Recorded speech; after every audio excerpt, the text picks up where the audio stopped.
sa 2.5 milyong piso ang kabuuang halaga o 8,913 board feet na nalagaring kahoy ang nasamsam ng mga kapulisan sa Purok 7, Barangay Rizal, Santiago City, Isabela noong ika-22 ng Setyembre nito lamang taon.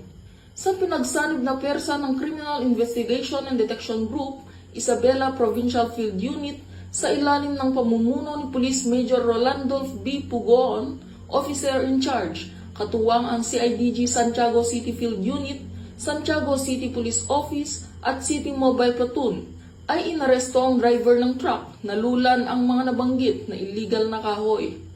Kinilalang suspect na si alias Romel, 42 taong gulang, may asawa at residente ng Cabiao, Nueva Ecija. Ayon sa investigasyon, isinagawa ang pag-aresto matapos makatanggap ang mga otoridad ng impormasyon na ang nakumpiskang ebidensya ay kinuha mula sa Paracelis Mountain Province at dadalhin ng suspect sa Bulacan at Nueva Ecija.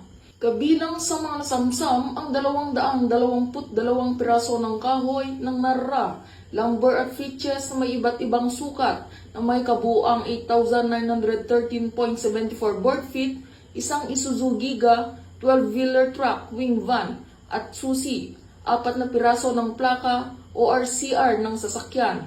Samantala, pinuri ni Police Brigadier General Roy B. Parenya, Regional Director ng Police Regional Office 2, ang kapulisan dahil sa matagumpay ng pagkakahuli ng suspect. Dagdag nito, hinikayat ni Police Brigadier General Parenya ang iba pang mga miyembro ng hanay na ipagpatuloy ang mahigpit na pagpapatupad sa Presidential Decree 705 upang patuloy maprotektahan at mapangalagaan ang kalikasan sa lambak ng Cagayan. Ang kapulisan sa lambak ng Cagayan ay patuloy sa pagpupursige upang masawatang mga lumalabag sa batas at mga gumagawa ng illegal na pagtutroso na nakakasira sa yaman ng kagubatan dahil ang yaman ng kalikasan ay makakatulong sa pag-unlad ng bansa tungo sa bagong Pilipinas. Dito sa lambak ng Cagayan, ako ang inyong PNN correspondent, Patrolwoman Ledesma, alagad ng batas, taga-taguyod ng Balitang Pulis.